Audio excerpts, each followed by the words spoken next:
Olá, seja muito bem-vindo ao nosso canal.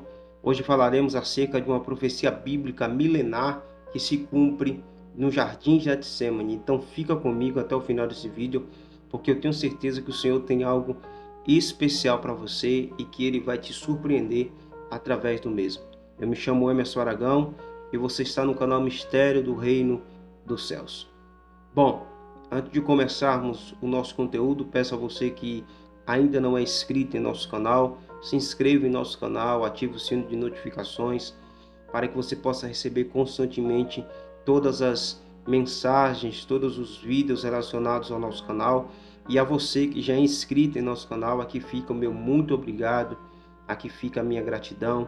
Que o Senhor Jesus continue abençoando a sua vida, que o Senhor Jesus continue te enriquecendo de conhecimento e da graça do Senhor Jesus. Deixe nos comentários o seu pedido de oração para que nós possamos estar orando e unindo sim a nossa fé, porque a palavra de Deus diz que quando dois concordam acerca de qualquer coisa, que isso seja feito para que o nome do Senhor seja glorificado.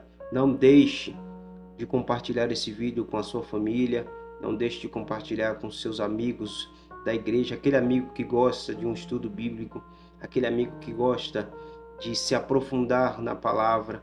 Não deixe de compartilhar com ele, e eu tenho certeza que o Senhor tem muita coisa a transmitir para nós através desse vídeo e através desse canal Mistérios do Reino dos Céus.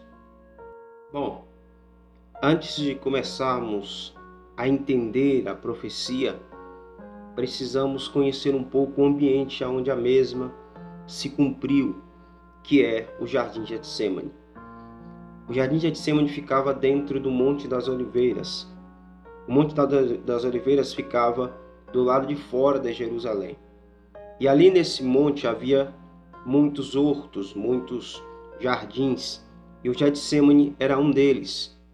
E Getsêmani em hebraico quer dizer Getshem, que significa lugar do azeite.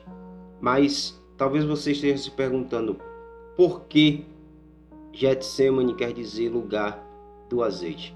Porque ali ficava as prensas que espremia e prensava as azeitonas ou as olivas. E todo o líquido que era espremido da oliva ou da azeitona, ele era vendido, era comercializado.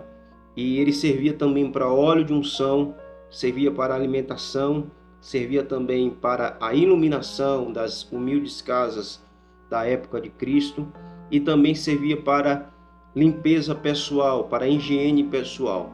Então, ali no lugar do azeite, ali no Getsêmani, a prensa passava uma pedra muito grande e pesada, passava por cima das olivas, das azeitonas, e com isso todo o líquido que tinha dentro das azeitonas era extraído, e é por isso que Getsêmani significa lugar do azeite.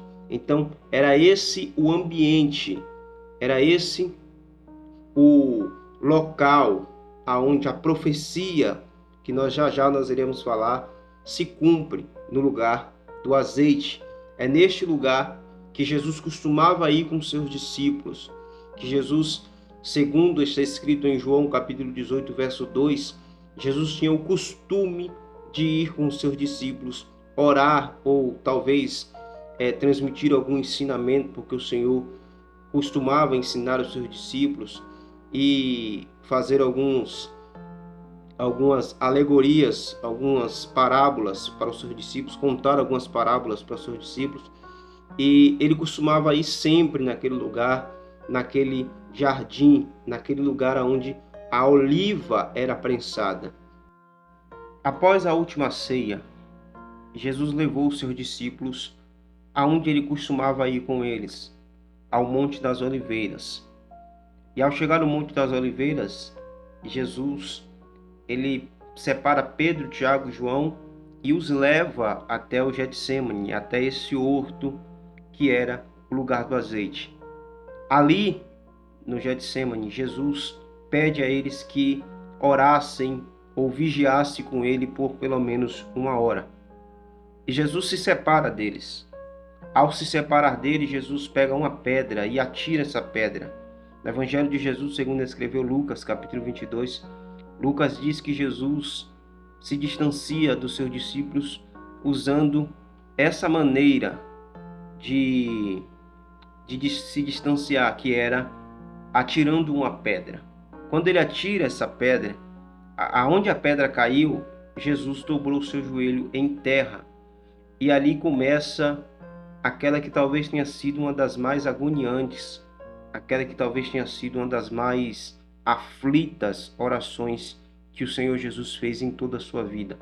Ali, no Jardim de Getsemane, Pedro, que é aquele que é o mentor de Marcos, é aquele que conta para Marcos todos os relatos da vida de Jesus, e com isso Marcos escreve o Evangelho de Marcos.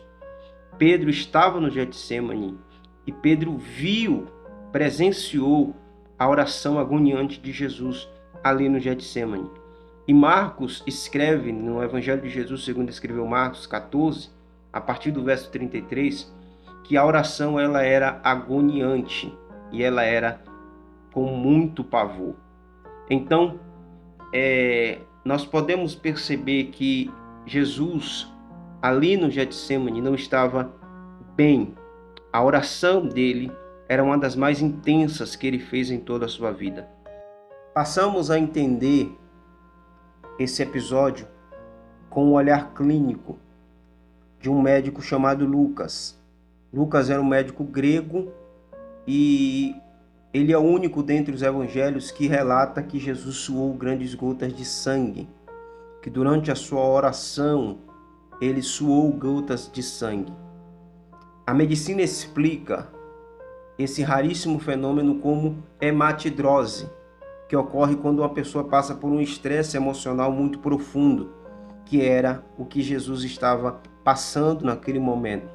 Mesmo sabendo de tudo que ia acontecer desde antes da fundação do mundo, Jesus estava passando por um processo e um estado emocional muito profundo.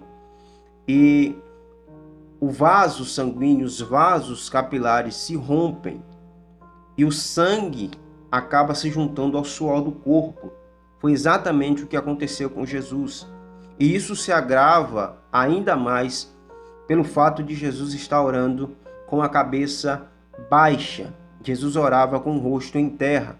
Então o sangue do corpo de Jesus, o sangue dos vasos que estouraram, os vasos capilares de Jesus, acabaram indo para a cabeça. E o risco de Jesus ter sofrido um infarto era muito grande. Mas aquilo não era o propósito de Deus. Jesus não podia morrer de infarto. Jesus precisava morrer na cruz do Calvário. Então, aquele ato ali de Jesus ter jorrado o seu sangue, ter o seu sangue derramado no Getsemane, aquele ato ali é o cumprimento de uma das maiores profecias bíblicas de todos os tempos. Profecia essa que está no livro do profeta Isaías, capítulo 53, versículo 5 e versículo 10, que diz assim: mas ele foi ferido pelas nossas transgressões e moído pelas nossas iniquidades. O castigo que nos traz a paz estava sobre ele, e pelas suas pisaduras nós fomos sarados. O verso 10. Todavia ao Senhor agradou moê-lo, fazendo-o enfermar, quando a sua alma se pusera por expiação do pecado. O verso 5 diz: ele foi moído. O verso 10 diz: o Senhor agradou moê-lo. Não havia lugar perfeito para que essa profecia se cumprisse, a não ser o Getsemane, o lugar onde a oliva era prensada, onde a oliva era espremida e o seu precioso líquido era extraído.